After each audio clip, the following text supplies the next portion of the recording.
நீங்கள் பார்த்துக் கொண்டிருப்பது காவோலை டிவியின் சிவந்த நிலம்.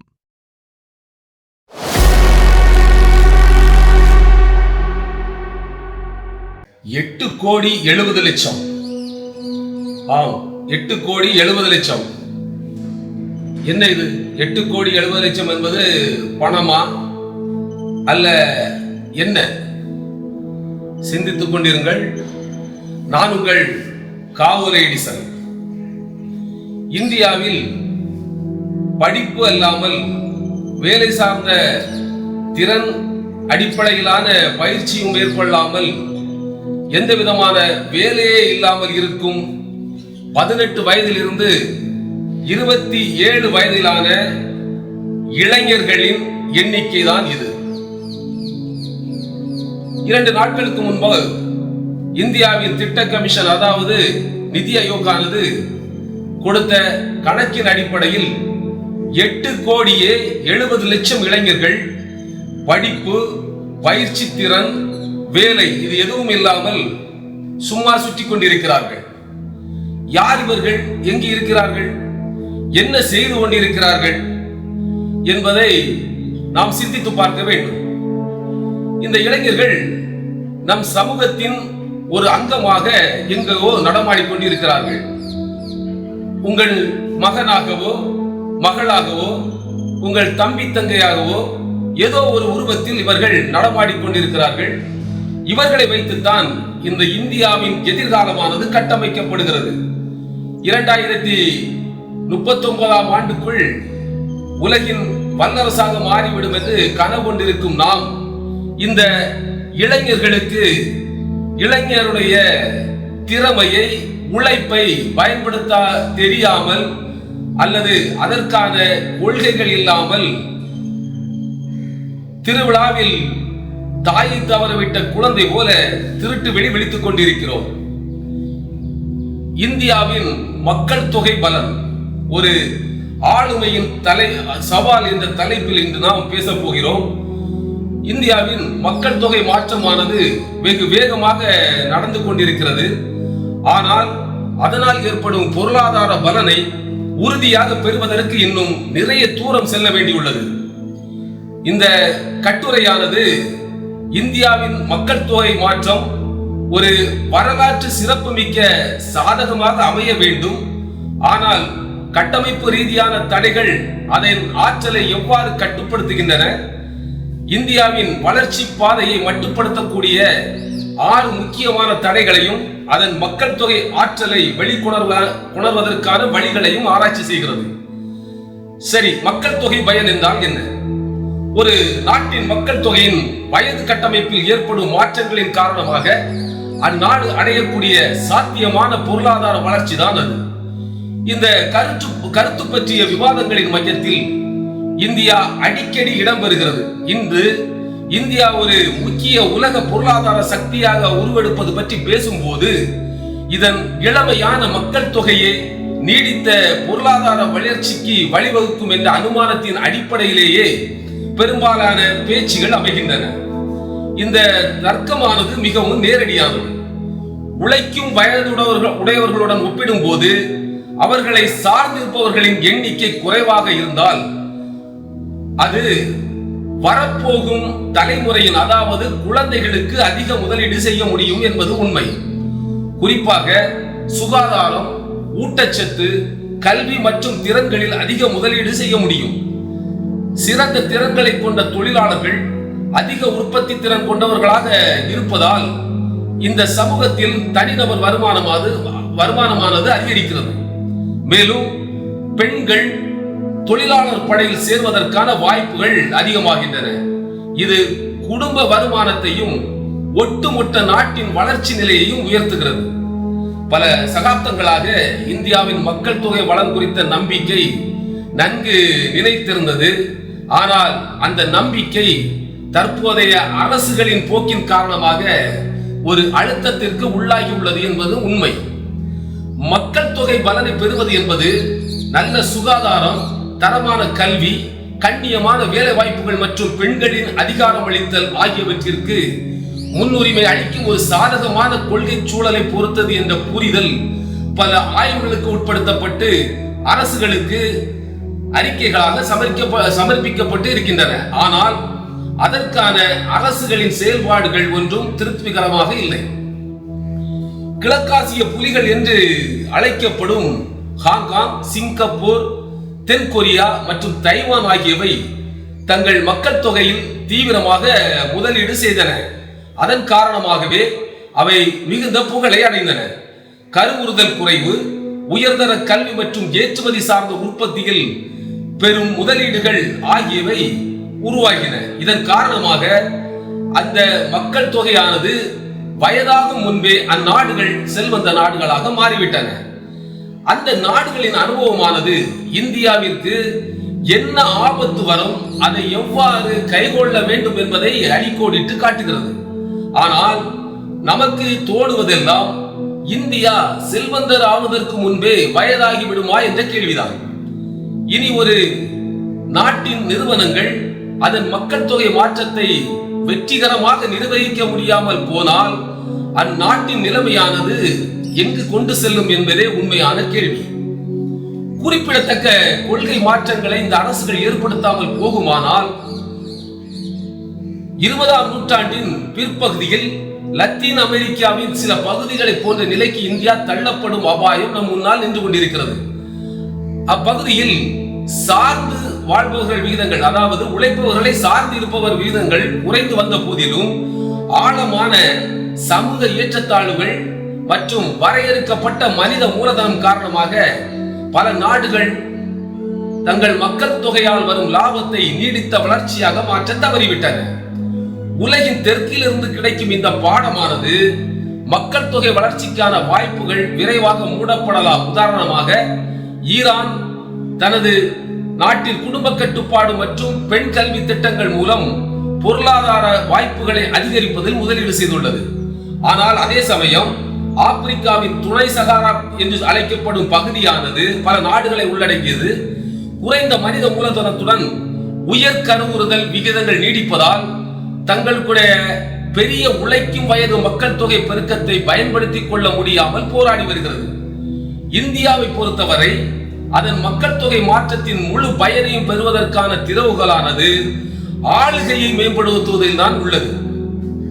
2000களிலும் 2012 வரையிலான வருடங்களில் இத்தகைய வளர்ச்சியானது இந்தியாவை கொண்டு சென்ற காரணத்தினால்தான் நாம் ஐடி துறையில் கோலோச்ச முடிந்தது. பரந்த மற்றும் பிராந்திய ரீதியான பன்முகத்தன்மை கொண்ட மக்கள் தொகையை நிர்வகிக்க தற்போதைய நிலை மற்றும் எதிர்கால மக்கள் தொகை போக்குகள் ஆகிய இரண்டிற்கும் ஏற்றவாறு கொள்கைகள் வடிவமைக்கப்பட வேண்டும். அதுவும் உடனடியாக செயல்படுத்தப்பட வேண்டும். விக்சித் பாரத் அல்லது வளர்ந்த இந்தியா என்று பிரதமரால் இலக்கு காணிக்கப்படும் 2047ஆம் ஆண்டுக்குள் உலக வல்லரசு என்ற டார்கெட்டை அடைவதற்கு இன்னும் 20 ஆண்டுகளில் அடைந்தாக வேண்டிய நிர்பந்தம் உள்ளது. ஆகையால் வேகமாக செயல்பட்டாக வேண்டும். ஏனெனில் கால அவகாசமானது குறைவாகவே உள்ளது. இந்தியாவின் மக்கள் தொகை மாற்றத்தை புரிந்து கொள்ளுதல். மக்கள் தொகை வாய்ப்பு காலம் என்பது ஒரு நாட்டின் மக்கள் தொகை கட்டமைப்பு பொருளாதார உற்பத்தி திறனை அதிகரிப்பதற்கு எவ்வளவு சாதகமாக இருக்கும் என்றும் காலகட்டத்தை குறிக்கிறது. பொதுவாக ஒரு நாட்டின் சார்பு நிலை விகிதம், அதாவது உழைக்கும் வயதுடையவர்களுடன் ஒப்பிடும்போது சார்ந்து இருப்பவர்களின், அதாவது 64 வயதுக்கு மேற்பட்ட மற்றும் 15 வயதுக்கு கீழ்ப்பட்ட குழந்தைகளின் விகிதம் 2/3 குறைவாக இருக்கும் போது இந்த வாய்ப்பு காலமானது உருவாகிறது என்று மனித இயல் ஆய்வாளர்கள் குறிப்பிடுகிறார்கள்.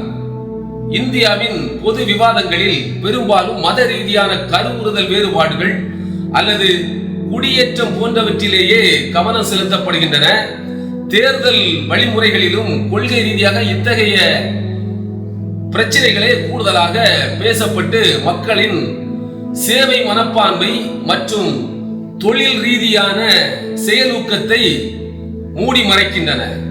ஆனால் அவ்வாறு செய்வதன் மூலம் ஒரு முக்கியமான உண்மையை நாம் மறைத்து விடுகிறோம். இந்தியாவின் மக்கள் தொகை வளர்ச்சிக்கான வாய்ப்பு காலம் மிகவும் குறுகியது. சரியான கொள்கை கவனம் இல்லாமல் போனால் அது கட்டமைப்பு தடைகள் நிறைந்த ஒரு பூட்டப்பட்ட அறையாக மாறும் அபாயம் உள்ளது. அங்கு வியர்வையும் காற்று புகாத தன்மையும் தான் கூடுதலாக இருக்கும். இந்தியாவின் மக்கள் தொகை மாற்றத்தின் முக்கிய அவதானிப்புகள் 1950 முதல் 1990களின் நடுப்பகுதி வரை இந்தியா மிகவும் இளமையான நாடாக இருந்தது. அதனுடைய சராசரி வயதானது 18 முதல் 20க்குள் இருந்தது. மக்கள் தொகையில் 40% அதிகமானோர் 15 வயதுக்கு குறைந்தவர்களாகவே இருந்தனர். தற்போது இந்திய மக்கள் தொகை வளர்ச்சியானது வாய்ப்பு காலத்தின் நடுப்பகுதியில் உள்ளது. இது ஏறத்தாழ 2039 வரை நீடிக்கும் என எதிர்பார்க்கப்படுகிறது. அதுபோல 2030 இருந்து 2040 வரையிலான வருடங்கள் மொத்த சார்பு நிலை விகிதமானது அதன் மிக குறைந்த அளவான சுமார் 44% எட்டும். இது வாய்ப்பு காலத்தின் உச்சகட்டமாக இருக்கும். அதே நேரம் 2051க்கு பிறகு இந்தியா வாய்ப்புக்கு பிந்திய காலகட்டத்தில் நுழைகிறது. இவ்வளவு காலங்களுக்குள், அதாவது 2050க்குள் நாம் என் நிலையில் முன்னேறுகிறோமோ அதை பொறுத்தே 2051க்கு பிறகான காலங்கள் இந்தியாவில் நிர்ணயிக்கப்படும்.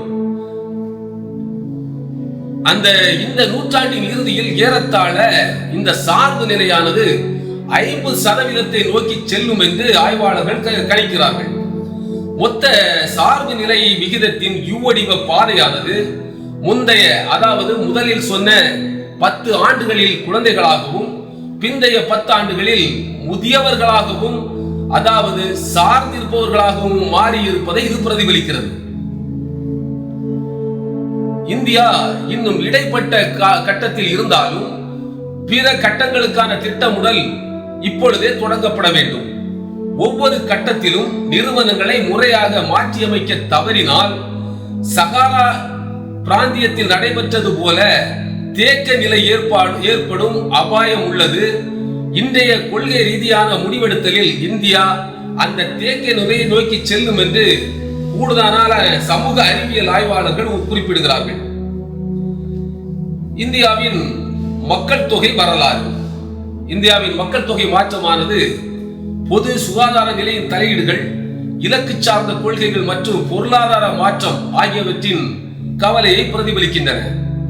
சுதந்திரத்திற்கு பிந்தைய காலத்தில் அரசு தொற்று நோய்களை கட்டுப்படுத்துவதற்கும் பெரும் பஞ்சங்களை தடுப்பதற்கும் முன்னுரிமை அளித்தது.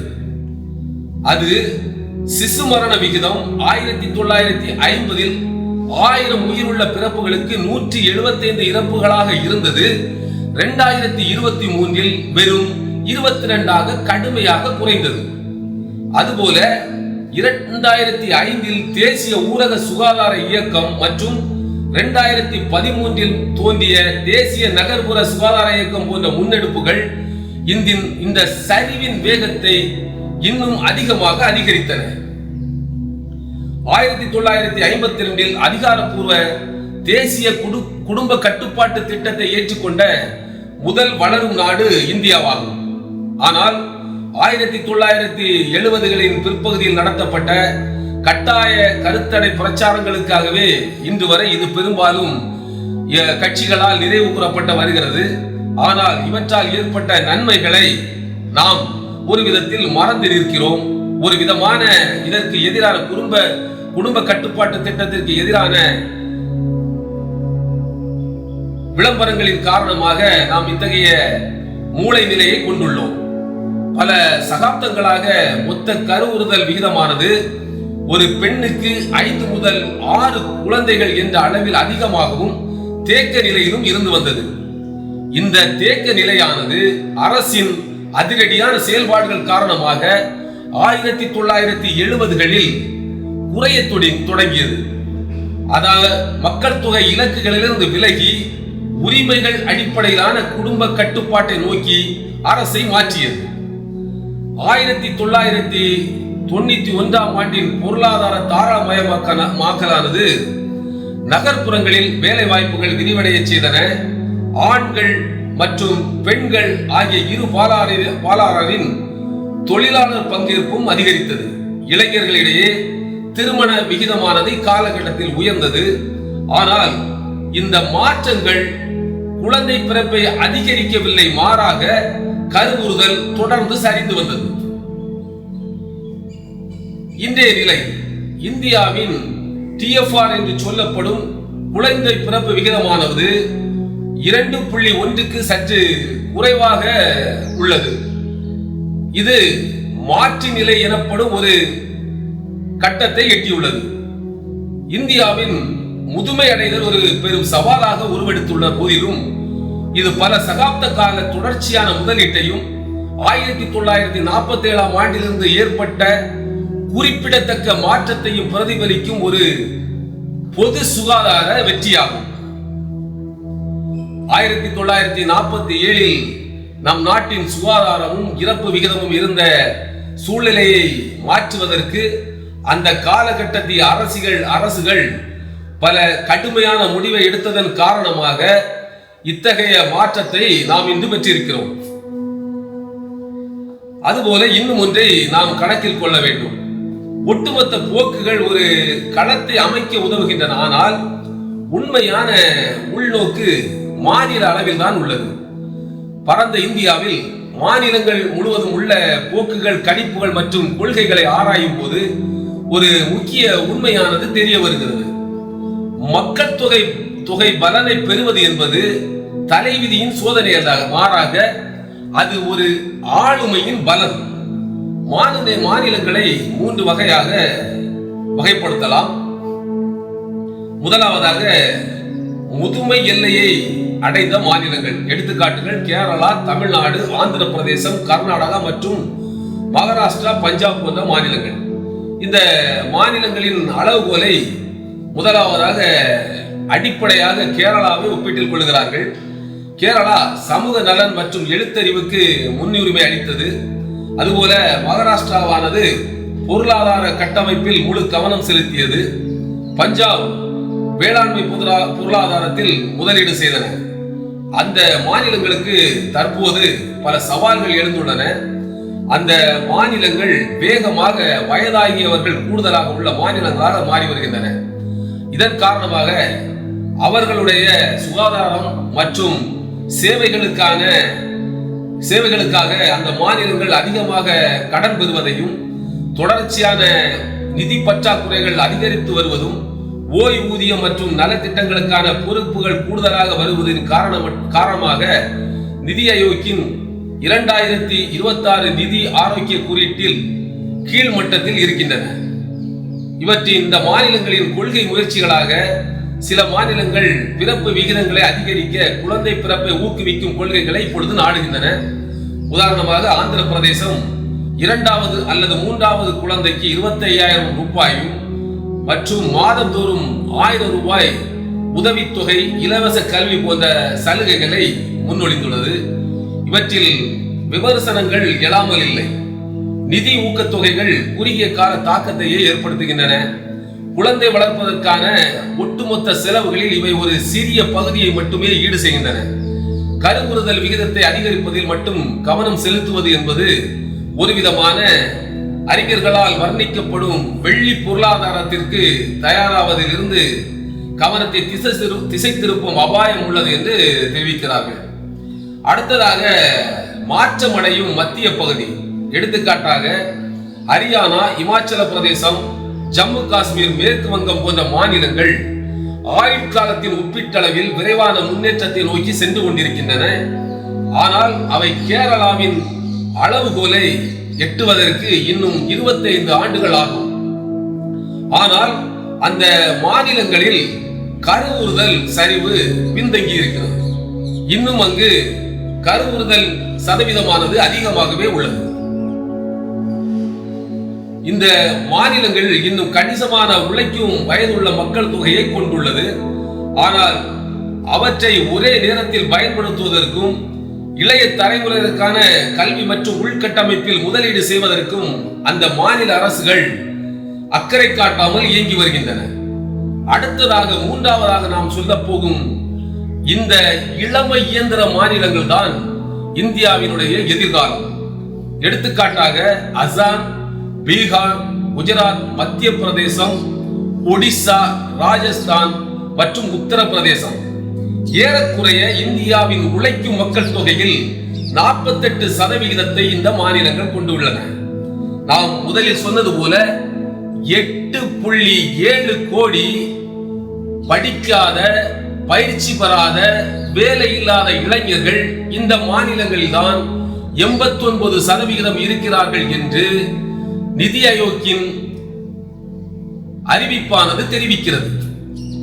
இந்த மாநிலங்களின் சிறப்புகள் என்னவென்று பார்ப்போமானால், பெரிய மாற்றும்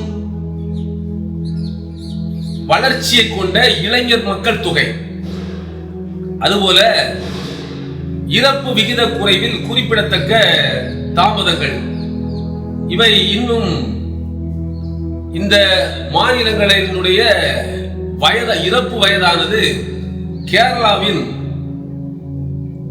அடிப்படை குறியீட்டை அடைவதற்கு இன்னும் 25 முதல் 35 ஆண்டுகள் தேவையாகியுள்ளன. அதுபோல கருவுறுதல் மாற்றங்களும் இன்னும் பின்தங்கியே உள்ளன. உதாரணமாக, கேரளா மாற்று நிலை கருவுறுதலை அடைந்த போது, அதாவது இப்பொழுது அங்கெல்லாம் திரும்பவும் நிறைய குழந்தைகளை பெற்றுக்கொள்ள வேண்டிய கட்டாயத்திற்கு அந்த மாநிலங்கள் தயாராகி கொண்டிருக்கும் இந்த நேரத்திலும் கூட ராஜஸ்தானும் மத்திய பிரதேசமும் குழந்தை பிறப்பின் விகிதத்தை குறைக்க முடியாமல் 43 ஆண்டுகள் பின்தங்கியுள்ளன.